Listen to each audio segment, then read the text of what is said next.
Welcome students. Exercise 6.3 का 7th question देखिए। Find the points at which the tangent to the curve y equal to x cube minus 3x square minus 9x plus 7 is parallel to the x axis. अब इसमें हमने एक ऐसा points निकालने हैं ऐसे जहाँ पर टेंजेंट, इस कर्व पे जो टेंजेंट होगी वो पैरेलल होगी एक्स एक्सिस पर। अब हमें पता है कि कोई भी लाइन जब एक्स एक्सिस के पैरेलल होती है उसका स्लोप कितना होगा, 0, क्योंकि वो एक्स एक्सिस से कितना एंगल बनाएगी, 0 डिग्री का। तो पहले हम यहाँ पर लिखेंगे slope of tangent will be tan of 0 that is 0। Also अब हम स्लोप जो है इस y की जो हमें वैल्यू दे रखी है इसको डिफ्रेंशिएट करके भी निकाल सकते हैं।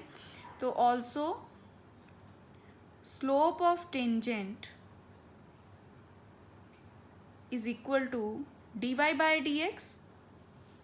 तो हम इसको डिफ्रेंशिएट करेंगे, जो वैल्यू हमें y की दे रखी है y की वैल्यू यहाँ पुट कर दो। इसमें आपने यही पॉइंट का ध्यान रखना है कि जो स्लोप की वैल्यू आएगी वो 0 है, क्योंकि लाइन जो है वो एक्स एक्सिस के पैरेलल है। स्लोप क्या होता है, tan of angle which line makes with the x axis. अब यहाँ पर एंगल कितना बना रही है लाइन एक्स एक्सिस से, 0, क्योंकि उसके पैरेलल है। तो स्लोप ऑफ टेंजेंट क्या हो जाएगा, tan 0 विच इज़ 0। अब slope of tangent dy by dx भी होता है, तो हम इसको डिफ्रेंशिएट करेंगे तो ये आ जाएगा हमारे पास 3x square minus 6x minus 9। तो यहाँ से हमारे पास क्या आ गया कि 3x square minus 6x minus 9, इसकी वैल्यू कितनी होनी चाहिए, 0 के इक्वल। तो यहाँ से हमारे पास 3 कॉमन आ जाएगा, तो ये इसको हम ऐसे भी लिख सकते हैं x square minus 2x minus 3 equal to 0। तो इसके अब हम फैक्टर्स बना लेंगे, तो फैक्टर्स आ जाएंगे, इसको हम लिखेंगे x square minus 3x plus x minus 3 equal to 0।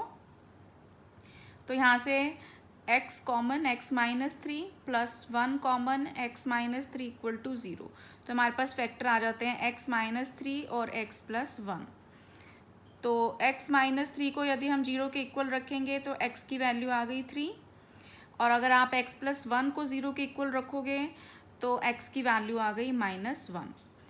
तो जब हमारा x 3 के इक्वल है तो y की वैल्यू कितनी हो जाएगी, इसमें पुट कर दो, 3 का क्यूब माइनस 3 इंटू 3 का स्क्वायर माइनस 9 इंटू 3 प्लस 7, जो कि हो जाएगा 27 माइनस 27 माइनस 27 प्लस 7।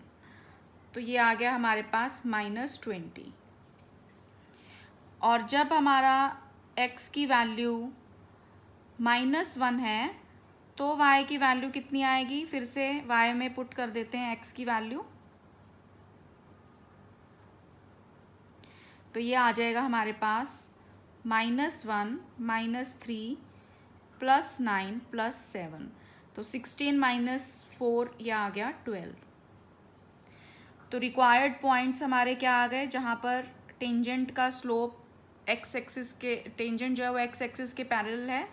तो required points are 3 minus 20 and minus 1 12। तो ये हमारे रिक्वायर्ड पॉइंट्स आ जाएंगे। तो अब इसका अगला क्वेश्चन देखिए, क्वेश्चन नंबर 8।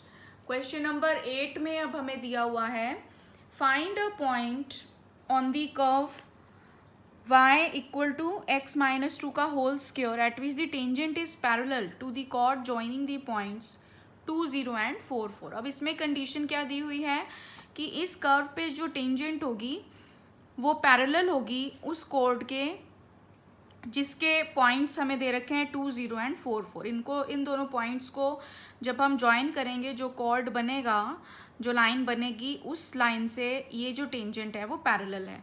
तो पहले हम स्लोप ऑफ लिखते हैं, स्लोप ऑफ टेंजेंट जो है, क्योंकि टेंजेंट पैरेलल है कॉर्ड के, तो वो होगी equal to slope of chord. अब जो स्लोप ऑफ कॉर्ड है उसका फॉर्मूला हम लगा सकते हैं 2 पॉइंट वाला, वो कितना आएगा y2 माइनस y1 यानी कि 4 minus 0 upon x2 minus x1। तो ये आ जाएगा 4/2 यानी कि 2।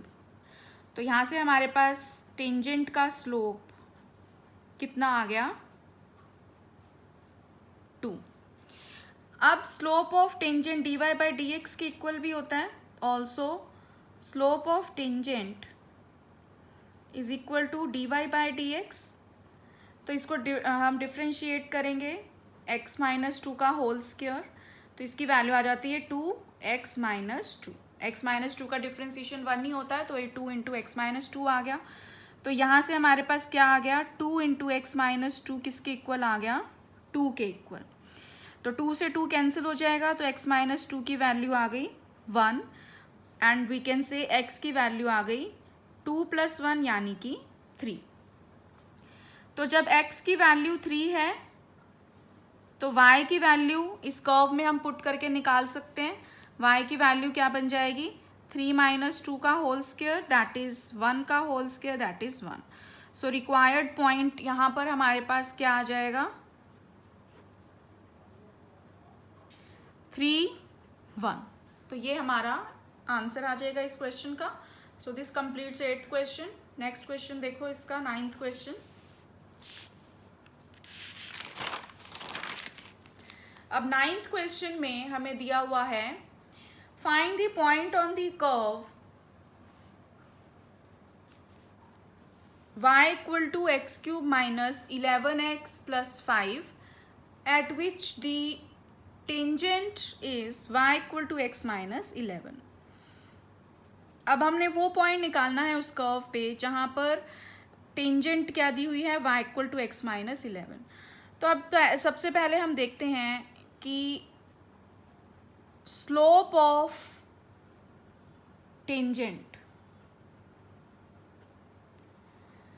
जिसकी equation y equal to x minus 11 है उसका कितना स्लोप होगा 1, क्योंकि इसको अगर हम कंपेयर करेंगे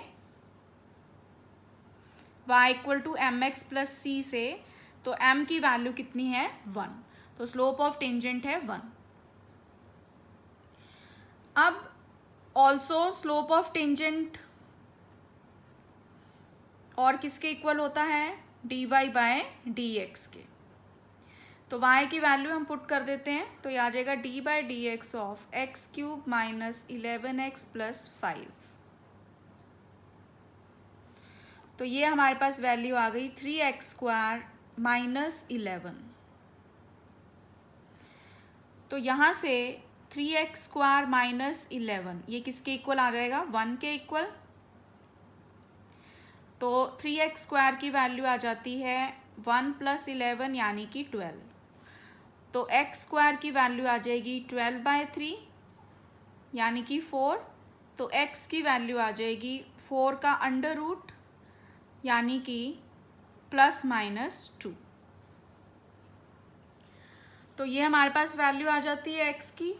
अब देखिए जब x की वैल्यू 2 है तो y की वैल्यू हम कर्व में से निकालेंगे, क्योंकि पॉइंट जो है वो कर्व पे है और टेंजेंट दोनों पे है। तो हम पहले कर्व से देखते हैं इसकी वैल्यू क्या आएगी। तो x इज इक्वल टू जब 2 है तो y की वैल्यू हमारी बन रही है 2 का क्यूब माइनस 11 इंटू 2 प्लस 5 यानी कि 8 माइनस 22 प्लस 5, तो 13 माइनस 22, तो ये आ जाएगा -9। और जब x की वैल्यू -2 है और ये जो वैल्यू है देखिए 2 और -9 ये टेंजेंट को भी सेटिस्फाई कर रही है। जब y की वैल्यू अगर आप -9 लोगे तो x की वैल्यू 2 ही आएगी। अब अगर x की वैल्यू -2 हम लेते हैं तो y की वैल्यू आती है -2 का क्यूब माइनस 11 इंटू -2 प्लस 5, तो ये आ जाएगा -8 प्लस 22 प्लस 5, तो ये आ जाता है 27 माइनस 8 19। बट दिस वैल्यू ये इसको सेटिस्फाई नहीं कर रही है। इक्वेशन ऑफ टेंजेंट में अगर आप if we put x equal to -2 and y equal to 19 in equation of tangent,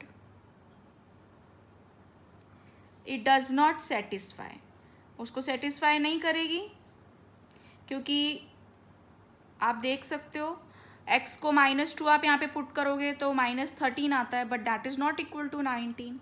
सो इसको हम इग्नोर करेंगे इस वैल्यू को. सो देयरफॉर रिक्वायर्ड पॉइंट जो क्या रह जाएगा हमारे पास, एक पॉइंट रह जाएगा 2 - 9. यहाँ पर आप लिख सकते हो therefore we do not consider this point. तो एक ही पॉइंट को हम लेंगे 2 - 9, क्योंकि ये टेंजेंट की इक्वेशन को भी सेटिस्फाई कर रहा है. Now look at the 10th question. Find the equation of all lines having slopes -1 that are tangents to the curve y equal to 1/x - 1. तो इसमें भी हमें slope of tangent, slope of line हमें दिया हुआ है, या स्लोप ऑफ टेंजेंट जो होगी इस कर्व पे, तो वो किसके इक्वल दिया हुआ है, -1 के. ऑल्सो स्लोप ऑफ टेंजेंट किसके इक्वल होता है, dy/dx के, जो कि आ जाएगा d/dx ऑफ 1/x - 1. अब यहाँ से देखो डिफ्रेंशिएशन हम इसका करेंगे तो ये आ जाएगा -1/x - 1 का होल स्क्वायर. ये होता है 1/x - 1 का डिफ्रेंशिएशन. तो यहाँ से अब हम इन दोनों को कंपेयर करें तो -1/x - 1 का होल स्क्वायर इक्वल टू -1. तो -1 से -1 कैंसिल होके x - 1 का होल स्क्वायर किसके इक्वल रह जाएगा, 1 के इक्वल. तो यहाँ से हमारे पास x - 1 की वैल्यू कितनी आ गई, +-1.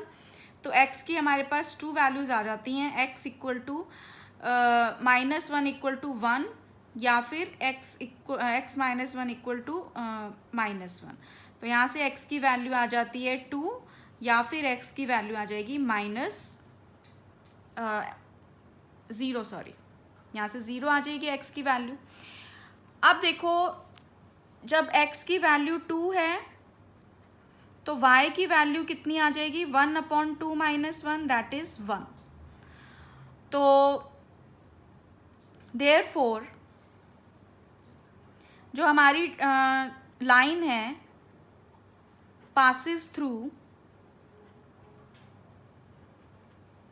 पॉइंट 2, 1. ऑल्सो स्लोप कितना है, -1 का. तो using point slope form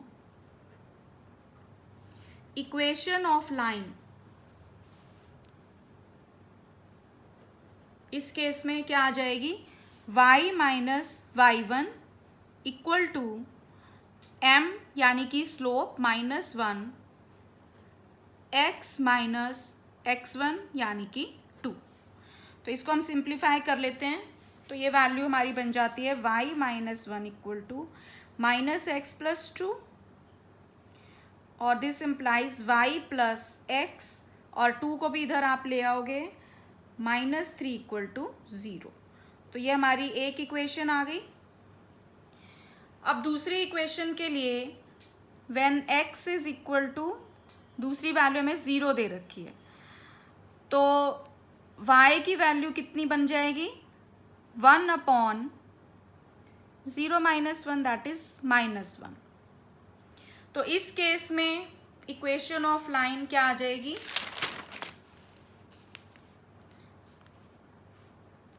so this implies equation of line is given by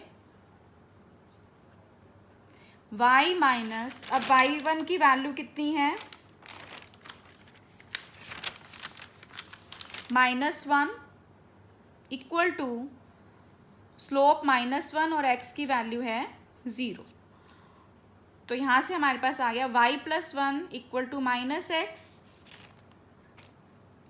और वी कैन से y + x + 1 = 0। तो ये हमारी सेकेंड इक्वेशन आ जाएगी इस लाइन की। So this completes 10th question. अब इसका 11th क्वेश्चन देखिए। 11th क्वेश्चन में अब हमें दिया हुआ है find the equation of all lines having slope 2 which are tangents to the curve y = 1/x - 3। अब स्लोप ऑफ लाइन हमें दे रखा है 2 and also slope of tangent, ये लाइन और टेंजेंट सेम ही है तो वो भी कितना है, dy/dx भी होता है। तो सेम जैसे हमने पहले किया था, अब इसको डिफ्रेंशिएट कर लेंगे तो ये आ जाएगा हमारे पास -1/x - 3 का होल स्क्वायर। अब इसमें देखिए,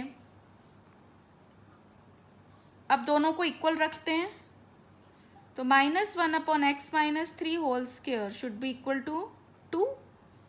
तो यहाँ से क्या आ जाएगा, x - 3 का whole square is equal to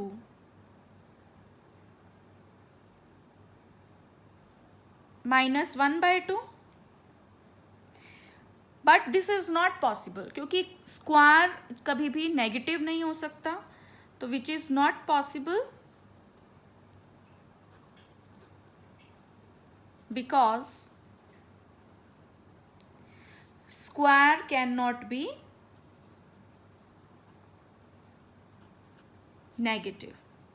So this implies there is no tangent with the given condition। जो कंडीशन हमें दे रखी है, इस कंडीशन पे हमारे पास यहाँ पर कोई भी टेंजेंट नहीं होगी। So this completes 11th question. So if you like this video and for watching more videos like this, please subscribe my channel and like and share this video. Thank you.